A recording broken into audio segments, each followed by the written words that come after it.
स्वागत है आप सबका एक बार फिर से हमारे एडमेरिट क्लासेस के YouTube channel Admerit by Sonu sir पे। मैं आपका अपना गुलाब सर। हम लोग संधि पढ़ रहे हैं, ठीक है।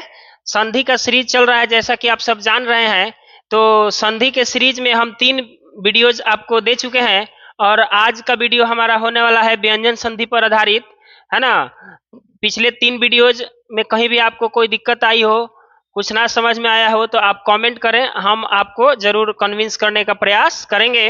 और आई होप कि आपको समझ में भी आ रहा होगा, आप सब इंजॉय कर रहे हैं, ठीक है। वीडियो को शेयर नहीं कर रहे हैं आप लोग, वीडियो को शेयर करिए। आपके शेयर से हमको साहस मिलता है, हिम्मत मिलती है, ठीक है। चलिए देखते हैं। तो आज के वीडियोज में हम लोग पढ़ने वाले हैं व्यंजन संधि को, ठीक है। जैसा कि हमने आपको बताया था कि स्वर संधि के 3 भेद होते हैं, जिसमें स्वर संधि, व्यंजन संधि और विसर्ग संधि शामिल होता है। और स्वर संधि के 5 भेद होते हैं: दीर्घ स्वर संधि, गुण स्वर संधि, वृद्धि स्वर संधि, यण स्वर संधि और अयादी स्वर संधि। तो स्वर संधि के पांचों प्रकार को हम लोगों ने पिछले 3 वीडियोज में कवर कर लिया है और आज हम लोग पढ़ने जा रहे हैं व्यंजन संधि, ठीक है। बहुत ही महत्वपूर्ण संधि व्यंजन संधि। संधि का दूसरा पार्ट है व्यंजन संधि। चलिए देखते हैं क्या होता है व्यंजन संधि, इसको समझने का प्रयास करते हैं, ठीक है। वीडियो को पूरा देखिए, स्किप ना करिए, नहीं तो प्रैक्टिस सेशन में आपको प्रॉब्लम होने वाली है। जैसे जैसे एग्जाम नजदीक आएगा हम लोग प्रैक्टिस करेंगे, question bank, practice set, model set, जितने भी क्वेश्चंस होंगे अलग अलग सोर्सेस से हम लोग उपलब्ध करके उसको प्रैक्टिस करने का प्रयास करेंगे। तो आप पढ़े रहेंगे तो आपको दिक्कत नहीं होगी, इसलिए वीडियो को स्किप ना करें। चलिए देखते हैं व्यंजन संधि क्या होता है। तो व्यंजन संधि कहता है कि व्यंजन वर्ण का मेल, ध्यान देंगे, व्यंजन वर्ण का मेल स्वर वर्ण से हो, स्वर वर्ण से हो, या स्वर वर्ण का मेल स्वर वर्ण का मेल व्यंजन वर्ण से हो, अथवा व्यंजन वर्ण का मेल, व्यंजन वर्ण का मेल व्यंजन वर्ण से हो, व्यंजन वर्ण का मेल व्यंजन वर्ण से हो, तथा उससे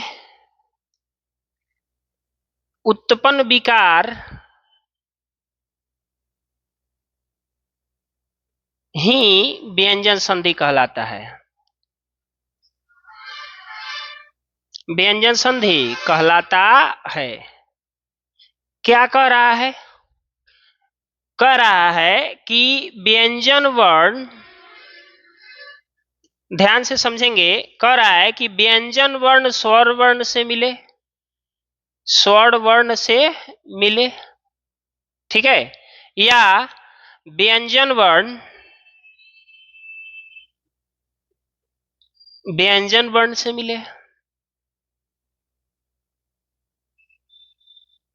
इसके मिलने से जो नया वर्ण बनता है उसी को हम लोग क्या कहते हैं? व्यंजन संधि। अब इसमें देखिए एक दूसरे के पूरक हो जाएंगे। ये कह रहा है कि व्यंजन वर्ण का मेल स्वर वर्ण से हो, चाहे स्वर वर्ण का मेल व्यंजन वर्ण से हो, चाहे व्यंजन वर्ण का मेल व्यंजन वर्ण से हो, और उसके मिलने से जो नया विकार उत्पन्न होता है उसी को कहा जाता है व्यंजन संधि। परिभाषा समझ में आया? चलिए देखते हैं इसका एक और परिभाषा।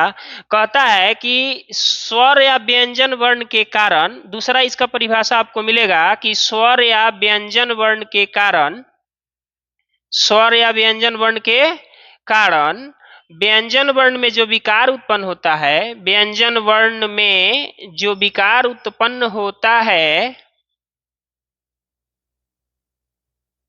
उसे व्यंजन संधि कहते हैं, उसे व्यंजन संधि कहते हैं। 2 डेफिनेशन है इसका, दोनों में कोई खास अंतर नहीं है, भाषा का अंतर है बस, ठीक है। स्वर या व्यंजन वर्ण के कारण व्यंजन वर्ण में जो विकार उत्पन्न होता है उसे हम क्या कहते हैं? व्यंजन संधि कहते हैं। व्यंजन संधि में दो स्थितियां बनती है, या तो व्यंजन वर्ण स्वर्ण वर्ण से मिलेगा या स्वर्ण वर्ण व्यंजन वर्ण से मिलेगा। दूसरा होता है कि व्यंजन वर्ण से ही मिलता है, यानी अपने आप से संधि करता है। तो जो नया विकार उत्पन्न होता है उसे हम कहते हैं व्यंजन संधि। आई होप कि आपको समझ में आया होगा। ठीक है, इसको देखते हैं आगे और समझने का प्रयास करते हैं कि ये संधि में मुख्य बातें क्या हैं और इसका विशेषता क्या होता है, इसमें नियम कौन कौन से होते हैं, महत्वपूर्ण उदाहरण कौन से हैं, परीक्षा में पूछे जाने वाले अधिक से अधिक जो प्रश्न हैं वो कौन से हैं, सबकी चर्चा करेंगे हम लोग वीडियो में। बस वीडियो में आगे बने रहिए पूरा। और देखिए कह रहा है कि स्वर या व्यंजन वर्ण के कारण व्यंजन वर्ण में जो विकार उत्पन्न होता है, ठीक है, उसे हम क्या कहते हैं? व्यंजन संधि कहते हैं। क्या कहते हैं? व्यंजन संधि। जैसे यहाँ पर देखिए, ये स्वर है चाहे व्यंजन है वर्ण है, तो स्वर या व्यंजन वर्ण के कारण, इसके कारण इस व्यंजन में जो विकार उत्पन्न होता है ना, उसी विकार को हम लोग कहते हैं क्या? व्यंजन संधि। व्यंजन संधि। आई होप कि आपको ये समझ में आया होगा। स्वर या व्यंजन वर्ण के कारण इस व्यंजन वर्ण में जो विकार उत्पन्न होता है उसी को हम कहते हैं व्यंजन संधि। यानी कि व्यंजन संधि में पूर्व पद का अंतिम वर्ण सिर्फ और सिर्फ व्यंजन वर्ण होगा, और बाद में या तो स्वर वर्ण हो सकता है या तो व्यंजन वर्ण हो सकता है। तो देखिए ना, व्यंजन का मेल स्वर से हुआ, व्यंजन का मेल खुद व्यंजन से हुआ, आई स्वर का मेल इसमें, मान लीजिए इससे ये मिल रहा है तो इससे तो ये मिलवे ना करेगा जी, है ना? एक दूसरे से मिलेंगे और जो नया बनेगा उसे क्या कहेंगे? व्यंजन संधि कहेंगे। ठीक है, जैसे इसमें एक दो बातें एग्जाम्पल में देखेंगे। जैसे जैसे मान लीजिए कि हम लिखें कि जगत जोर ईस, तो यहाँ देखिए त में हलंत है, इसका मतलब है कि ये व्यंजन वर्ण है। कौन सा वर्ण है? व्यंजन वर्ण। यहाँ पर दीर्घई है, इसका मतलब ही कौन वर्ण है? स्वर्ण वर्ण है। कौन वर्ण है? ये आपका स्वर्ण वर्ण हुआ। क्या हुआ? स्वर्ण वर्ण। तो देखिए इस तरह का संधि होगा तो किस संधि का उदाहरण है? अब मान लीजिए कि ये बनेगा जगदीश। अब कैसे बनेगा ये बाद में हम सीखेंगे। तो ये बनेगा जगदीश। तो जगदीश में कौन संधि है जी? तो जगदीश में व्यंजन संधि है। देख लीजिए यहाँ व्यंजन वर्ण मिला हुआ है स्वर्ण वर्ण से, और नया वर्ण त और ई मिल करके क्या बना लिया? दी बना लिया, यानी त का द बन गया, तो वो क्या हो गया? व्यंजन संधि हो गया। क्या हो गया जी? व्यंजन संधि हो गया। ठीक है, एक और देखते हैं। जैसे मान लीजिए हम लिखेंगे जगत जोर नाथ, जगत जोर नाथ, तो ये बन जाएगा जगन्नाथ। क्या बनेगा? जगन्नाथ। तो देखिए यहाँ त का न हो गया, उत्पन्न हुआ। त जो है कि आपका क्या है? त व्यंजन व्यंजन वर्ण है, और न जो है आपका वो भी क्या है? व्यंजन वर्ण है। तो व्यंजन और व्यंजन मिल करके एक व्यंजन वर्ण बनाया न, उसे भी हम क्या कहेंगे? व्यंजन संधि। ये भी किस संधि का उदाहरण है? व्यंजन संधि का उदाहरण है। जैसे मान लीजिए एक और हम लिखते हैं पम जोर चम, पम जोर चम, तो ये हो जाएगा पंचम। क्या हो जाएगा? पंचम। ऐसे लिखे या ऐसे लिखे, दोनों एक ही बात है। तो फिर इसमें भी तो देखिए ना, म में हलंत है यानी व्यंजन वर्ण है, या यहाँ भी व्यंजन वर्ण है, तो व्यंजन और व्यंजन मिलेगा तो कौन संधि कहलाएगा? व्यंजन संधि कहलाएगा। व्यंजन स्वर वर्ण से मिलेगा तो भी कौन संधि कहलाएगा? व्यंजन संधि कहलाएगा। तो आई होप कि आपको ये समझ में आया होगा। चलिए आगे हम बढ़ते हैं, कुछ और बात जानते हैं व्यंजन संधि के बारे में। ठीक है, जो समझ में ना आए उसको कमेंट करिए, हम अगले वीडियो में जरूर आपको उसको समझाने का प्रयास करेंगे और अच्छे तरीके से। ओके, चलिए देखते हैं। व्यंजन संधि का एक चीज कह रहा है कि व्यंजन संधि में पूर्व पद का अंतिम वर्ण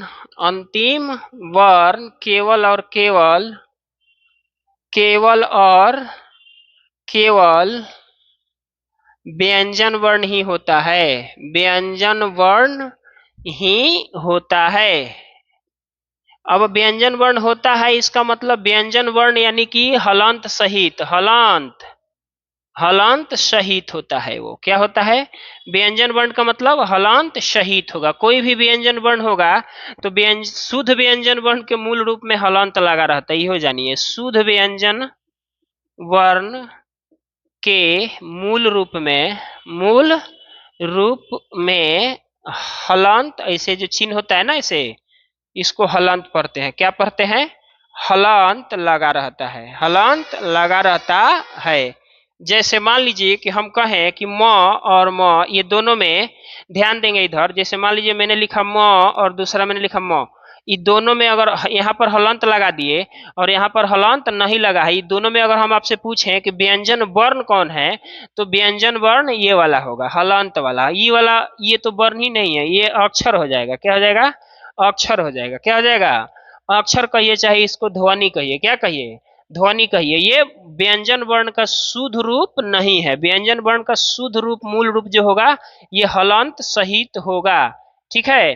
तो व्यंजन संधि अगर संधि विच्छेद करके दिया है, तो इसको पहचानने का सबसे आसान तरीका है कि धन चिन्ह के पहले वाले यानी पूर्व पद के अंतिम वर्ण में, पूर्व पद के अंतिम वर्ण में केवल और केवल व्यंजन वर्ण होगा, यानी हलंत सहित होगा। हलंत सहित होगा। जैसे मैं बोलूं कि अगर कहें कि निम्नलिखित में, ध्यान दीजिएगा इधर, एक क्वेश्चन लिखता हूं मैं कि निम्नलिखित में व्यंजन संधि कौन है?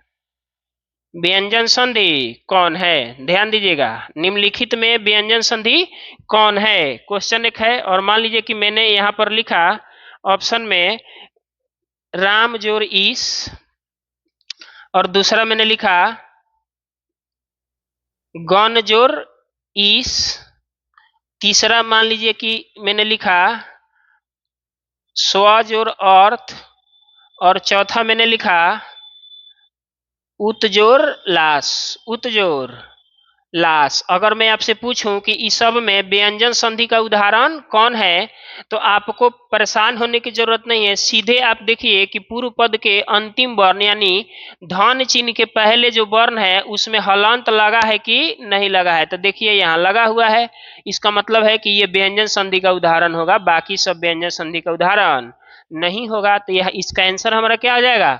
उत्जोर लाश, ये हो जाएगा व्यंजन संधि का उदाहरण। चूंकि व्यंजन संधि के पदों में अगर ध्यान से देखेंगे तो पूर्व पद के अंतिम वर्ण में हलांत अवश्य लगा रहता है, क्योंकि वही व्यंजन वर्ण का शुद्ध और मूल रूप होता है। ठीक है, आगे बढ़ते हैं और कुछ और पढ़ते हैं, इसमें समझते हैं। जैसे मान लीजिए कि हमको अगर ये पढ़ना हो तो कैसे पढ़ें? ये राम है और ये भी राम है। अब यहाँ पर मैं हलंत लगा दूं ना, तो ये होगा रामो और ये है राम।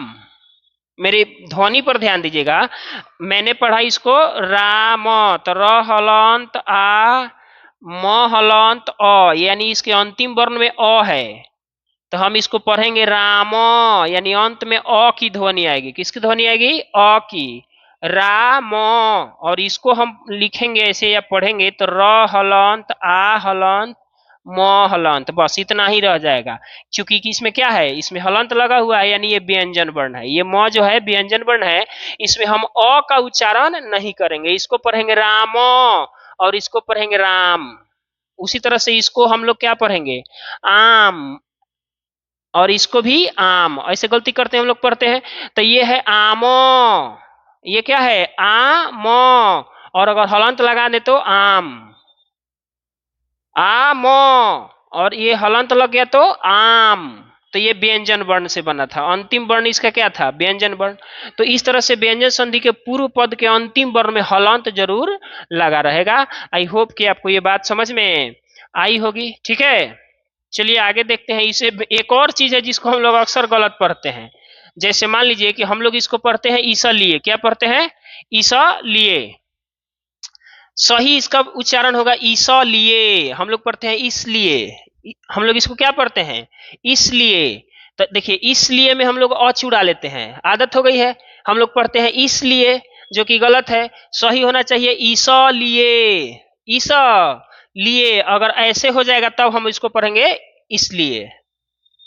अगर ऐसे हो जाए तब हम इसमें क्या पढ़ेंगे? इसलिए। और नहीं तो ये सही उसका उच्चारण है ईसा लिए। ईसा लिए, इसलिए नहीं, ईसा लिए।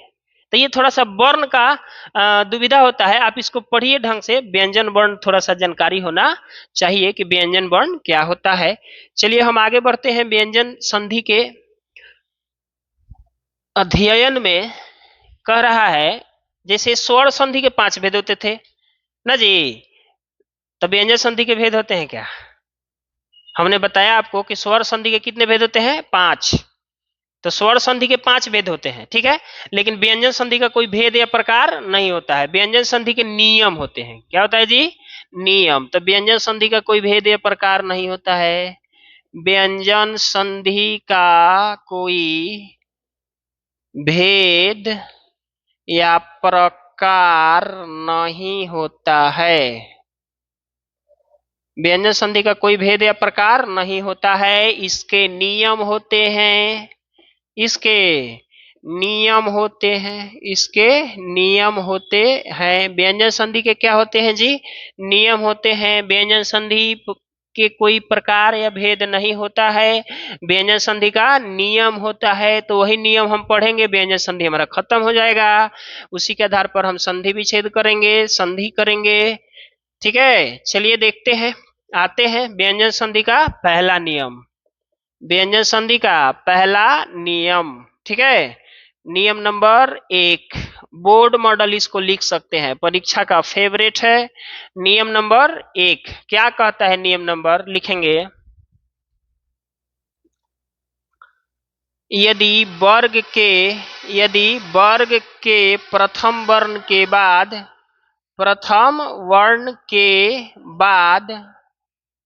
किसी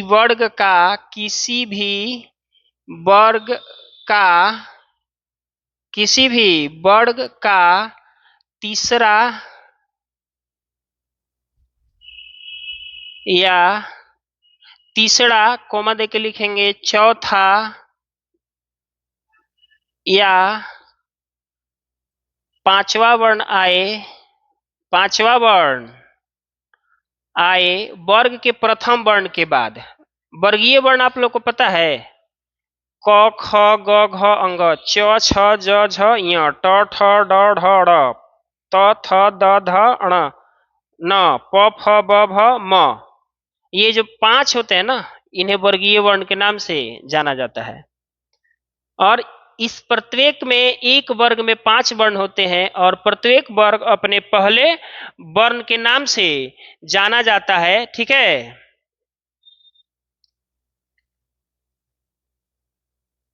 कर रहा है, ध्यान दीजिएगा इधर। यदि वर्ग के प्रथम वर्ण के बाद किसी वर्ग का तीसरा या चौथा वर्ण आए, पांचवा वर्ण नहीं होगा, ठीक है।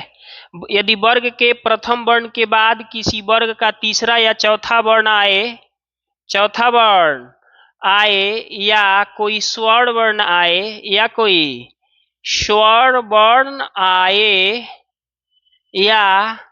कोई अंतः अस्तः वर्ण आ जाए। क्या आ जाए? अंतः अस्तः व्यंजन वर्ण, या कोई अंतः अस्तः व्यंजन वर्ण आए, अंतः अस्तः व्यंजन वर्ण आए। पहला नियम थोड़ा सा डिफिकल्ट है, तो प्रथम वर्ण का अपने ही वर्ग का ध्यान दीजिएगा, यहाँ पर वर्ण है और यहाँ पर वर्ग है। प्रथम वर्ण का अपने ही वर्ग का तीसरा वर्ण बन जाता है। क्या बन जाता है? तीसरा वर्ण बन जाता है। इसको उतारेंगे, एक बार फिर से देखते हैं क्या है।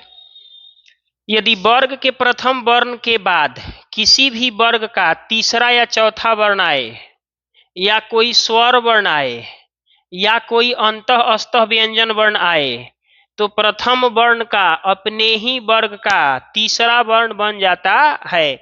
इसमें चीजें समझने वाली है कि ये वर्ग क्या होता है, उसका प्रथम वर्ण क्या होगा, फिर ये अंतः अस्तः व्यंजन वर्ण क्या है, ये सब चीजें हम आपको अभी बता दे रहे हैं।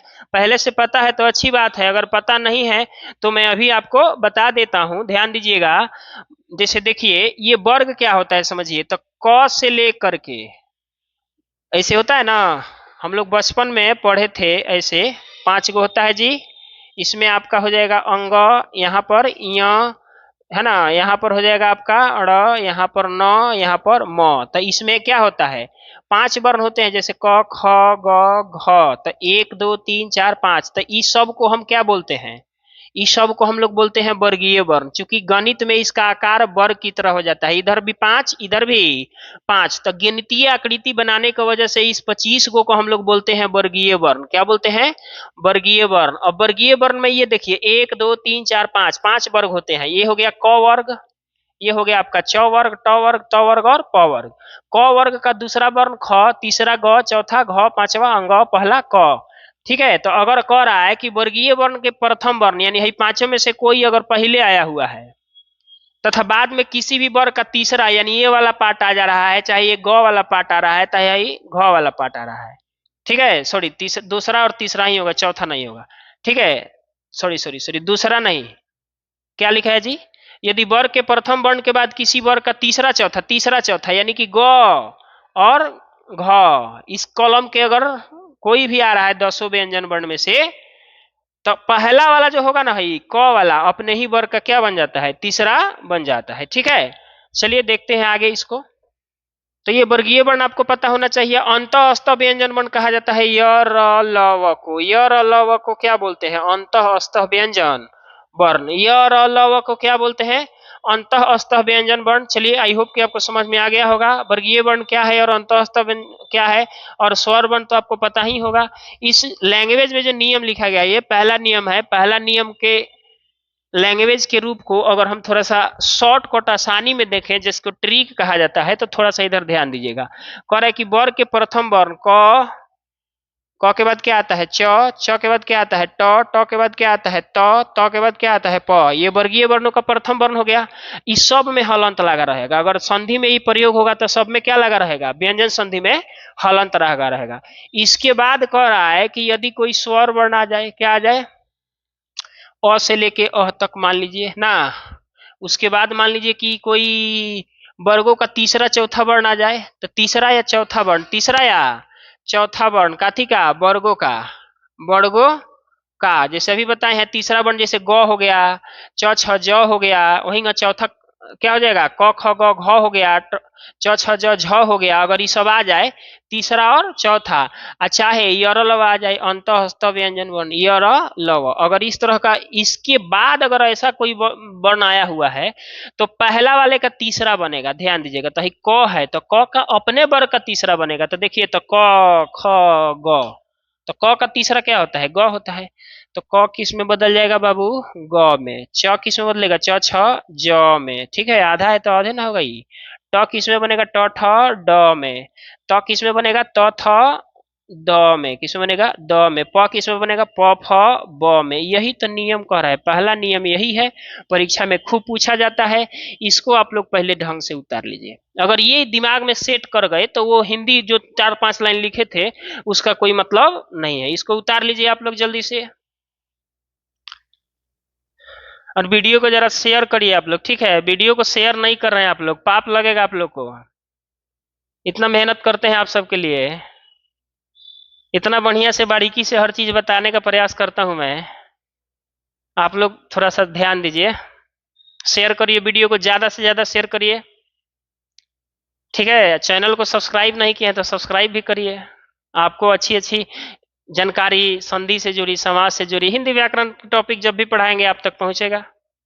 ठीक है, तो ये उतार लिए आप लोग। वर्ग के प्रथम वर्ण के बाद किसी वर्ग का तीसरा चौथा वर्ण आए, स्वर वर्ण आए या यर लव अंतःस्थ व्यंजन वर्ण आए, तो पहला वाला वर्ण अपने ही वर्ग का तीसरा बन जाता है। देख लीजिए, हई सब पहला है, हई सब तीसरा है। क ख ग पढ़ लीजिए। छोट भाई वही के सामने मत पढ़िएगा ना, तो कहेगा क ख ग पढ़ रहा था, मम्मी रे ये भैया क ख ग पढ़त रहा। बिना मतलब के झाड़ू बेलना से पिटाई बोलो, है ना? हेते बड़ा हो गई बार लोग क ख ग पढ़त रहो ना। चलिए ठीक है, अच्छी बात है। इसको इसको उतार लीजिए आप लोग, मिटाएं। अब इसको ध्यान में रखिएगा ना, तो संधि जब किया जाएगा तो आपको समझ में नहीं आएगा, उस समय फिर मेरा दोष न दीजिएगा। यही नियम है पहला, व्यंजन संधि का पहला नियम। ठीक है, चलिए ध्यान दीजिए। अब जैसे इसका उदाहरण देखते हैं, तो जैसे अभी मैंने लिखा था जगत जोर ईस, जगत जोर ईस, इसका संधि कैसे किया जाए? देखिए, तो त में हलंत लगा हुआ है, तो यहां से त निकल गया, इसका पहला वर्ण दीर्घई निकल गया। तो प्रथम वर्ग के प्रथम वर्ण के बाद कोई स्वर वर्ण आया है, तो प्रथम तीसरा बनेगा तो त थ द, त का क्या बन जाएगा द, आधा है तो आधा, है स्वर वर्ण आके इसमें जुड़ेगा तो इसका दीर्घई मात्रा ऐसे हो जाएगा। यानी कि यहाँ पर ध्यान दीजिए, ज ग, यहाँ से त निकल गया आ यहाँ से ई निकल गया, तो बचा क्या स बचा, ज ग स। अब नया जो बना हुआ है दोनों के निकलने से दी बना हुआ है, तो जहां से निकाले हैं वहां इसको क्या करेंगे सेट कर देंगे, जगदीश। अब पूछेगा जगदीश में कौन संधि है, व्यंजन संधि है। ठीक है, जगदीश में कौन संधि है, व्यंजन संधि। जगदीश का संधि विच्छेद क्या होगा, तो जगत जोड़ ईश। जगदीश के संधि में किन किन वर्णों का मेल हुआ है, तो त का और दीर्घई का। ठीक है, जगदीश के संधि में नया वर्ण क्या बना है द, नया वर्ण क्या बना है द बना है। ठीक है, आई होप कि आपको समझ में आया होगा। ठीक है, आगे बढ़ते हैं, कुछ और उदाहरण देखते हैं। इसी से संबंधित एक और उदाहरण देखिए, जगत जोर आनंद, आनंद। तो बताइए क्या होगा, तो त निकल गया, यहाँ से आ गया, तो त का बनेगा द, द में आके आ ही मिलेगा तो हो जाएगा दा। अगर इसको बनाएंगे तो हो जाएगा जगदानंद, जगदानंद। ठीक है, तो ये कौन संधि है जी इसमें, व्यंजन संधि। ठीक है, जगदानंद में कौन संधि, व्यंजन संधि है। ठीक है, आगे कुछ उदाहरण लिखते हैं, आप लोग बनाइए इसको। ठीक है, जो परीक्षा में आए हुए हैं हम लिख देते हैं, आप लोग बना के प्रयास करेंगे। एक और देखते हैं हम लोग, जैसे मैंने लिखा वाक जोर ईस, वाक जोर ईस। तो बताइए यहाँ से क्या निकला, वर का प्रथम वर्ण क, यहाँ से स्वर वर्ण आ गया, तो क का क्या बन जाएगा ग बन जाएगा, आधा है तो आधा, या कि इसमें मिलेगा दीर्घई तो ये पूरा हो जाएगा, ऐसे हो जाएगा ना जी। तो अब ये बन जाएगा वा, क और ई निकल करके गायब हो जाएगा, तो बच गया स, और नया क्या बना है गी, तो बीच में इसको लिख देंगे वागीस। बहुत बार पूछा हुआ है परीक्षा में, याद रखिएगा। वागीश की संधि का उदाहरण है व्यंजन संधि, कौन संधि, व्यंजन संधि। वागीश में किन किन वर्णों का मेल हुआ है, क और दीर्घई का, क और दीर्घई का। कोई दिक्कत, आगे बढ़े। इस तरह से कुछ उदाहरण आप लोग बनाइए, कुछ उदाहरण मैं आपको लिख देता हूं बोर्ड पर, आप लोग इसको बनाइएगा। ठीक है, दीक जोर विजय, दीक जोर विजय। ठीक है, जगत जोर अम्बा। ठीक है,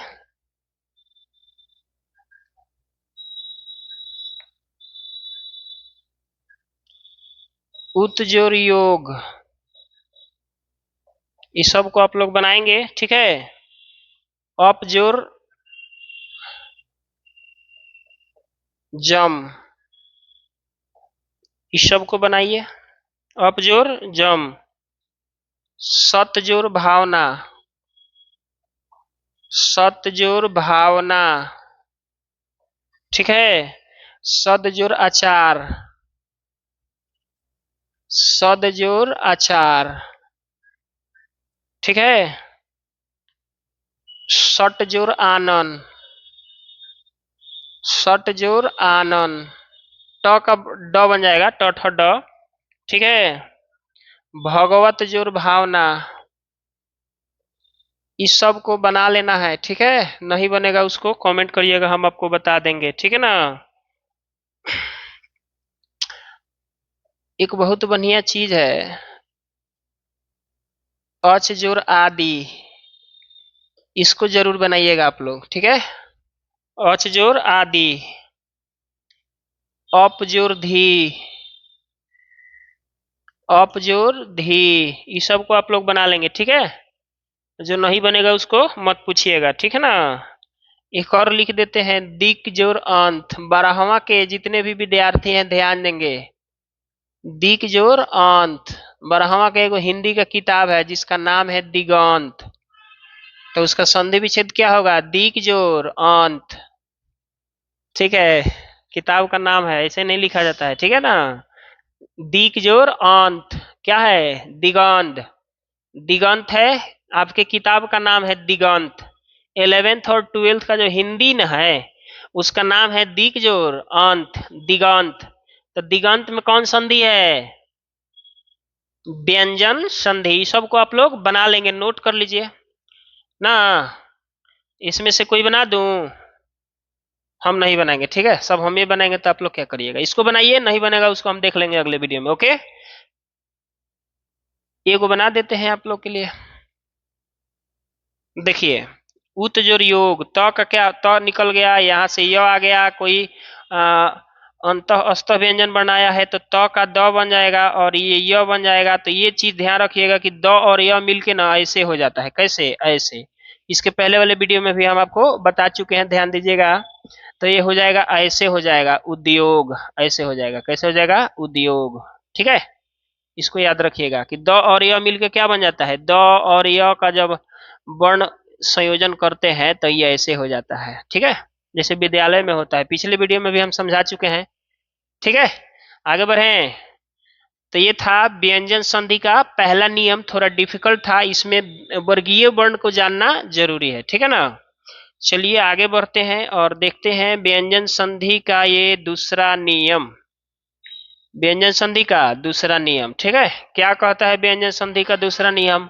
तो कहता है कि यदि किसी वर्ग के प्रथम वर्ण के बाद, यदि किसी वर्ग के प्रथम वर्ण के बाद, प्रथम वर्ण के बाद किसी वर्ग का पंचम वर्ण, किसी वर्ग का पंचम वर्ण, कौन वर्ण? पंचम वर्ण, पांचवा। ठीक है, किसी वर्ग का पंचम वर्ण आए, है ना, वस्तुतः यानी खास करके कौन कौन सा होता है उसमें? खास करके होता है म और न, म और न। ठीक है, तो प्रथम वर्ण, प्रथम वर्ण अपने ही वर्ग का, अपने ही वर्ग का, अपने ही वर्ग का तीसरा या पांचवा वर्ण बन जाता है। तीसरा, ना ना ना ना ना, तीसरा नहीं बनेगा। प्रथम वर्ण का अपने ही वर्ग का पंचम वर्ण बन जाता है। क्या बन जाता है? पंचम वर्ण बन जाता है। ओके, तीसरा नहीं बनेगा, तीसरा पहले वाले में बनता है। ठीक है, अब कह रहा है कि वर्ग के प्रथम वर्ण के बाद किसी भी वर्ग का पांचवा वर्ण आ रहा है, यानी कि खास करके म और न, खास करके म और न, तो उसके स्थान पर उसी का क्या हो जाता है? पांचवा वर्ण हो जाता है। उसी का क्या हो जाता है? पांचवा वर्ण हो जाता है। ओके, चलिए देखते हैं इसको लिख करके कि जैसे मान लीजिए कि क है, च है, ट है, त है और प है। इसके बाद कह रहा है कि खास करके पांचवा वर्ण आए, पांचवा में खास करके म आए या चाहे न आए, या कोई पांचवा वर्ण आ जाए। क्या आ जाए? पांचवा वर्ण। ध्यान दीजिएगा, पांचवा वर्ण। ठीक है, तो ये पांचवा वर्ण ही है, न भी पांचवा है, म भी पांचवा है, खास करके यही आता है ज्यादा। तो यहाँ पर तो सब में हलंत लगा रहेगा। तो पंचम है, जो पहला वर्ण है ना, अपने ही वर्ग का पांचवा बनेगा। तो क का क्या बनेगा? अंग बनेगा। च का क्या बनेगा? च छ ज झ इ बनेगा। क्या बनेगा? ट का ट ठ ड ढ अड़ बनेगा। त का त थ द ध न बनेगा। क्या बनेगा? प फ ब भ म बनेगा। इसका क्या बनेगा जी? म बनेगा। क्या बनेगा? म बनेगा। यही बनेगा। यही नियम खतरनाक है। उतार लीजिए इसको, उतारिए, फिर कुछ उदाहरण देखते हैं हम। ठीक है, देखिए संधि को पढ़िए, आप प्रैक्टिस खूब करिए, खूब प्रैक्टिस करिए, खोज खोज के बनाइए। क्वेश्चन बैंक, मॉडल सेट कहीं भी हो उसको खोज के बनाइए। व्याकरण का किताब लीजिए, पढ़िए। ठीक है, जहां ना समझ में आए वहां पूछिए। पढ़ने वाला लड़का पढ़ता रहता है। ठीक है, उसका ज्यादा से ज्यादा समय पढ़ाई में लगना चाहिए, किताबों में लगाना चाहिए। ठीक है, किताबों के आगे सर झुका लो 5 साल, किसी के आगे सर झुकाने की जरूरत नहीं पड़ेगी। ओके, खूब पढ़िए मन लगा के। इसको उतारिए जल्दी से, और किताब में भी देखिएगा इसको समझ में आता है कि नहीं आपको। सारी चीज हम थोड़ी बताएंगे जी। किताब पर विश्वास रखिए, किसी शिक्षक पर डिपेंड होने की जरूरत नहीं है। ठीक है ना। आज लोग, आज मेहनत करिएगा तो रिजल्ट कल आपका होगा। ठीक है, तो ये क्या है कि क च ट त प वर्ग का प्रथम वर्ण है, प्रथम वर्ण के बाद म और न यानी पांचवा वर्ण आए तो प्रथम अपने ही वर्ग का पांचवा बन जाएगा। क्या बन जाएगा? पांचवा बन जाएगा। ध्यान दीजिएगा, इसके कुछ उदाहरण हम देखते हैं।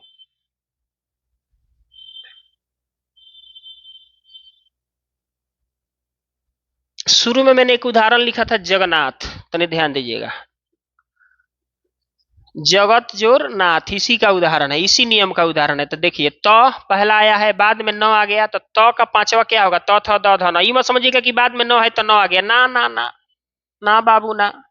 ये त का बना हुआ है, इसको इससे मतलब नहीं है। ये कुछ लोग कहते हैं कि यहाँ न है तो न बना दीजिए, तो गलती हो जाएगा। कहीं कहीं कहीं कहीं ठीक हो जाएगा, ठीक है, तो लहाने की जरूरत नहीं है। ये त है तो त का पांचवा बताइए, त थ द ध न। आधा है तो आधा, ठीक है।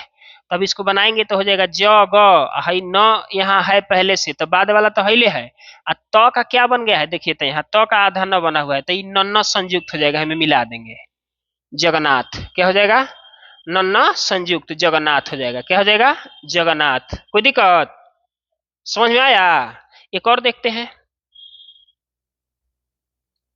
जैसे मैंने लिखा वाक जोर मैं, वाक जोर मैं, तो वाक जोर मैं, तो यहाँ से क निकल गया, फिर यहाँ से मो आया हुआ है इसका, तो क का बन जाएगा अंग। आधा है तो आधा, और म ज्यों का त्यों रहेगा। तो देखिए वाह, आई बाद वाला मय ज्यों का त्यों हो जाएगा। क का क्या बना? अंग, तो अंग यहाँ पर हम लिख देंगे वांगमय। क्या बन गया? वांगमय। क्या बन गया? वांगमय। कोई दिक्कत? तो ये देख रहे हैं आप लोग, पहला का क्या बन रहा है? पांचवा बन रहा है, ठीक है। कोई दिक्कत? आगे बढ़ जाएं। दो चार गो बनाइए ना, लिखिए, इसको मिटा देते हैं। दो चार गो आप लोग बनाइए।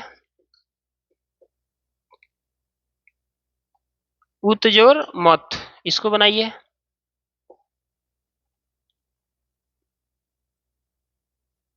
बनाइए तो इसको क्या होगा? और उदाहरण लिख देते हैं, आप बनाइएगा।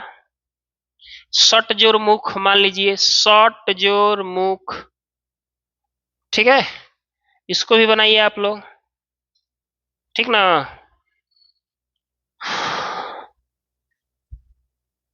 इसकी इसी के उदाहरण का है चित जोर मय, चित जोर मय। ये सबको बना लीजिए, अभी बना लीजिए।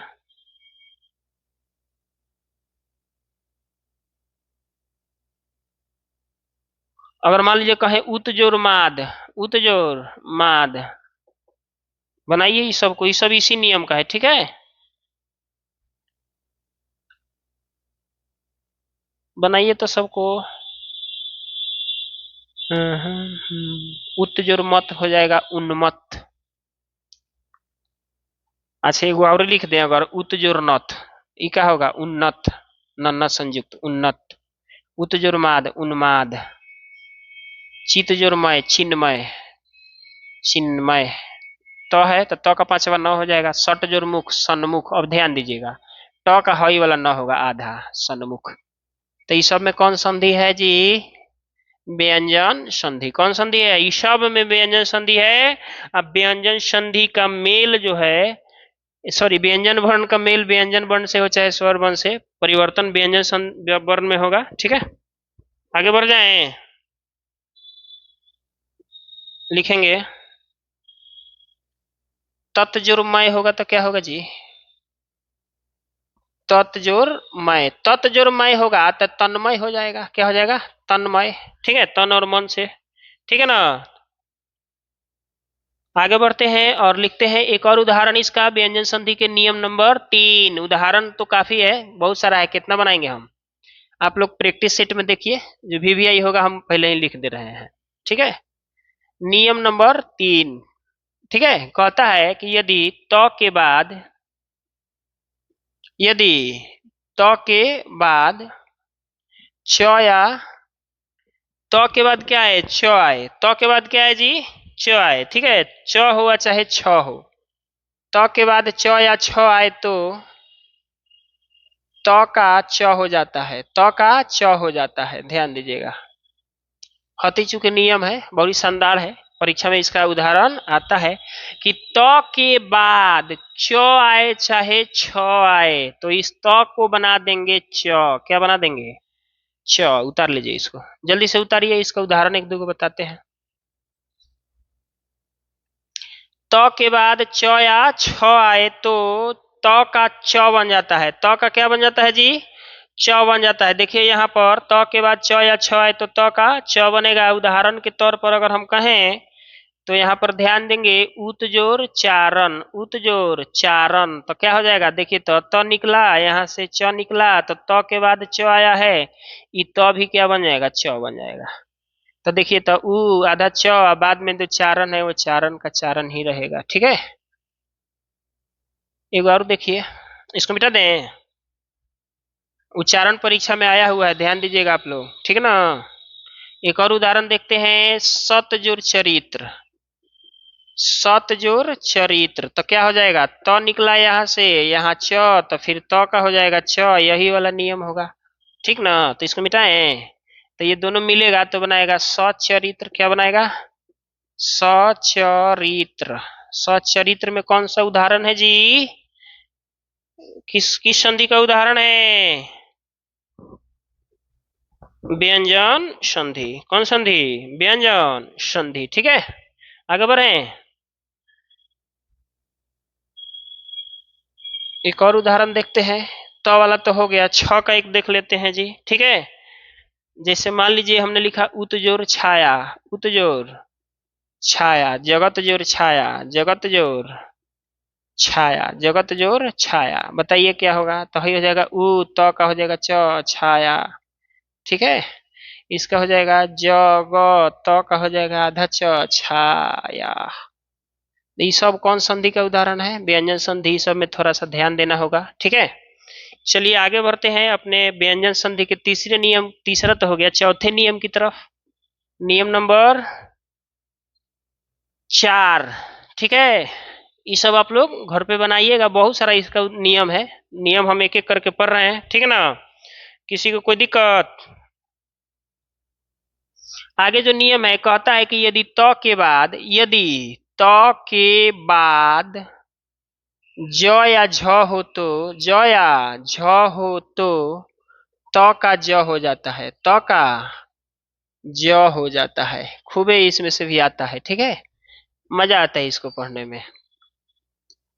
त के बाद कह रहा है कि त के बाद ज हो या चाहे झ हो। ठीक है, तो त के बाद ज या झ हो, ध्यान देना है इधर। त के बाद ज हो या चाहे झ हो, तो है त जो होगा ये ज में बदल जाएगा। किस में बदल जाएगा? ज में बदल जाएगा। इसको उतार लीजिए पहले ध्यान से, यही नहीं है। त के बाद ज या झ हो तो त किस में बदलेगा? ज में बदल जाएगा। किस में बदल जाएगा? ज में बदल जाएगा। ठीक है, किसी को कोई दिक्कत? इसको उतारिए पहले। त के बाद ज या झ हो तो त का क्या हो जाएगा? ज हो जाएगा। त का क्या हो जाएगा? ज हो जाएगा। ठीक है, कुछ उदाहरण देखते हैं इसका। बहुत महत्वपूर्ण महत्वपूर्ण कुछ उदाहरण है, देखते हैं। एगो बहुत फेमस उदाहरण इसका है, बहुत प्रसिद्ध, कई बार एग्जाम में आ चुका है। उतजोर जोअल, उतजोर जोअल। अब देखिए तो यहाँ से क्या निकला? त निकला। यहाँ से क्या निकला? ज है तो आधा, इसे हमको क्या मतलब है? ये त का बन जाएगा ज, त का क्या बन जाएगा? ज। अब ध्यान दीजिए, उज्जवल ढेर लोग को लिखने नहीं आता है, ध्यान दीजिएगा। आधा ज, ये तो त का बना, पहले से है जो उसको लिखेंगे, पहले से जो है उसको लिखेंगे। उज्जवल, उज्जवल में कौन संधि है? उज्जवल में कौन सा संधि है जी? व्यंजन संधि। उज्जवल के संधि में किन किन वर्णों का मेल हुआ है? त और ज का, त और ज का। उज्जवल के संधि में नया वर्ण क्या बना है? ज बना है। नया वर्ण क्या बना है? ज बना है। उज्जवल की संधि का उदाहरण है व्यंजन संधि का। ठीक है, आई होप कि आपको समझ में आ रहा होगा। ठीक है, दो चार को और लिख कर देखते हैं, आप लोग बनाइए तो।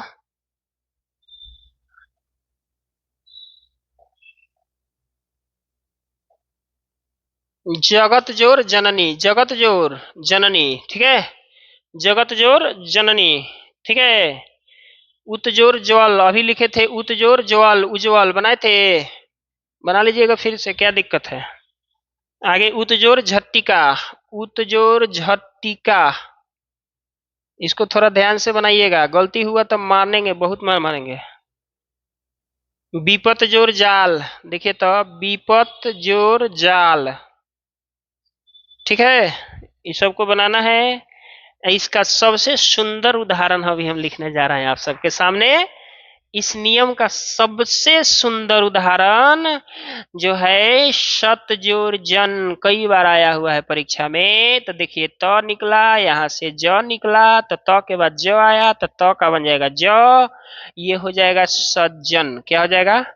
सज्जन का संधि विच्छेद क्या होता है? बालक और बालिकाओं। सत जोड़ जन, सज्जन का संधि विच्छेद क्या होगा? सत जोड़ जन। सज्जन के संधि में किन किन वर्णों का मेल हुआ है? त और ज का, त और ज का। ठीक है, सज्जन की संधि का उदाहरण है व्यंजन संधि। कौन संधि? व्यंजन संधि। समझ में आ रहा है सब लोगों को जी?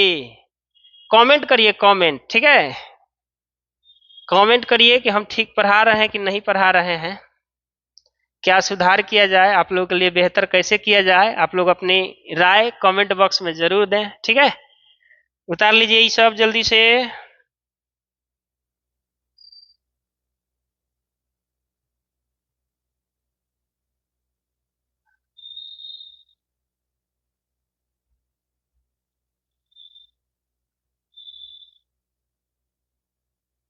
आगे बढ़े।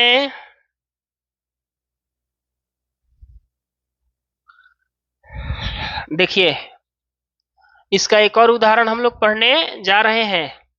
उदाहरण नियम, सॉरी नियम, नियम। अभी जो नियम पढ़ाएंगे उस पर ध्यान दीजिएगा आप लोग। नियम नंबर 5, नियम नंबर 5। ठीक है, ध्यान दीजिए।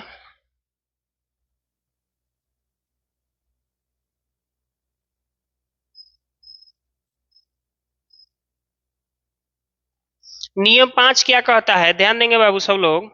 कह रहा है कि त के बाद अगर ह आए, त के बाद क्या आए? ह आए, तो दोनों में बदलाव होता है। चलिए तो ध्यान देंगे इधर सब लोग। देखिए तो रहा है कि त के बाद यदि ह आ जाए, पूरा लिख दें, पूरा लिख देते हैं। देखिए यदि त के बाद ह आए, क्या आए? ह आए तो त का द, त का द बन जाता है, तथा ह का ध बन जाता है, ह का ध बन जाता है। ह का क्या बन जाता है जी? ध बन जाता है। त का द और ह के स्थान पर ध हो जाता है, ह का ध बन जाएगा। क्या बन जाएगा? ह का ध बन जाता है। इसको लिखेंगे, यदि त के बाद ह आए तो त का द और त का द तथा, यहाँ पर ह छूट गया है, तथा ह का ध बन जाता है। ह का क्या बन जाता है? ध बन जाता है। ठीक है, चलिए देखिए इसको इसको इसको ऐसे लिख के दिखाते हैं आपको कि देखिए त हो, त के बाद यदि ह आया हो तो पहले तो त को बना दीजिए द में, फिर ह को बना दीजिए ध, इ दोनों को मिला दीजिए खूब अच्छे से। तो ये दोनों को जब मिलाते हैं तो ये ऐसे दिखता है, दद्ध संयुक्त, दद्ध संयुक्त। इसको उतार लेंगे। कह रहा है कि त के बाद ह आए तो त का द तथा ह का ध बन जाता है। देखिए त के बाद ह आया हुआ है तो त का क्या बनेगा? द, और ह का क्या बनेगा? ध। दोनों मिलेगा तो बन जाएगा दद्ध संयुक्त। तो ऐसे नहीं मिलेगा ना आपको, ऐसे मिलेगा ना, ऐसे मिलेगा, ऐसे मिलेगा। ठीक है, चलिए एक दो उदाहरण देख लेते हैं इसका। संधि थोड़ा सा डिफिकल्ट है चूंकि इसमें नियम ज्यादा हैं। ठीक है, जैसे बोर्ड पर देखेंगे, जैसे हमने लिखा उत जोर हार, ध्यान दीजिएगा। इसका संधि अगर करें तो त हो गया, यहां से क्या निकला? ह निकल गया, है ना? तो ह निकल गया तो त का तो बन जाएगा द, ह का बन जाएगा ध, दोनों मिलेगा तो ये प्रोडक्ट नया ऐसे बन गया हमारा ना जी। तो यहाँ पर देखिए तो उधार ऐसे हो जाएगा जी, है पाई पहले से, तो यहाँ है उधार। उधार में कौन सी संधि है? व्यंजन संधि। संधि विच्छेद क्या होगा? उतजोर हार। उधार के संधि में किन किन वर्णों का मेल हुआ है? त का और ह का। उधार के संधि में नया वर्ण बना है द और ध, यानी ये वाला। कौन वाला? ये वाला। ठीक है, ये बहुत खतरनाक है, ध्यान रखिएगा इसका। परीक्षा का फेवरेट, परीक्षा में खूब पूछा जाता है। ठीक है, चलिए आगे बढ़ते हैं और एक उदाहरण देखते हैं। जैसे हम कहेंगे आपको उतजोर हिरीत, उतजोर हिरीत, ह में री है, उतजोर हिरीत। तो फिर वही त के बाद ह आया है, री से हमको क्या मतलब है, तो त का द बन जाएगा, ह का क्या बन जाएगा, ध बन जाएगा। ये दोनों मिलेगा तो ऐसे होगा, तो देखिए तो उ हाई दोनों मिला तो ऐसे बन गया, हाई री है तो री हैंग लगा दिए, उद्धृत, क्या उद्धृत। उद्धृत में कौन सा संधि है, व्यंजन संधि है। कौन सा संधि है, व्यंजन संधि है। ठीक है, एक और उदाहरण हम लोग देखेंगे इसका, और वीडियो को यहीं पे खत्म करेंगे हम लोग, क्योंकि वीडियो ज्यादा लंबा होने वाला है। ठीक है, तो यहाँ हो जाएगा, एक और देखते हैं, उत तत् जोड़ हित, तत् जोड़ हित, तनी ध्यान दीजिए इधर, तत् जोड़ हित, तत् जोड़ हित। तो फिर यहाँ से त निकल गया, यहाँ से ह निकल गया, हरसई रह गया पहले से, तो त का बन जाएगा द, ध का बन जाएगा ध, ये दोनों मिलेगा तो ऐसे हो जाता है। अब तनी ध्यान दीजिए, हई है तो पहले रहेगा, ठीक है, तद्धित, हई हर्षिकार पहले ही रहेगा, ये नया बना है उससे। ठीक है, चूंकि अगर इसको हम बीच में करेंगे तो ये गड़बड़ हो जाएगा, इस तरह से नहीं होता है, इसी तरह से लिखेंगे इसको। ठीक है, यहाँ पर ऐसे। ठीक है, तद्धित में कौन सा संधि है, कई बार पूछा हुआ है परीक्षा में। ठीक है, तो आज के लिए वीडियो में इतना ही। कोई दिक्कत है तो आप कमेंट बॉक्स में कमेंट करिए। मिलते हैं हम अगले वीडियो में, तब तक के लिए हंसते रहिए, मुस्कुराते रहिए और देखते रहिए made by Sonu sir YouTube channel. ऐसे ऐसे महत्वपूर्ण वीडियोज और पढ़ाई लिखाई से संबंधित बहुत सारे टॉपिक्स की वीडियोज आप लोग को मिलते रहेंगे, इसलिए इस पर जुड़े रहें, चैनल को सब्सक्राइब करें, वीडियो को लाइक करें और शेयर जरूर करें, ना तो पाप लागी तारा लोग के, कह देते नहीं पहला ही, ना शेयर करम लो तो वो लोग के पाप लागी। बाय, मिलते हैं नेक्स्ट क्लास में। मैं आपका अपना Gulab sir, thank you so much.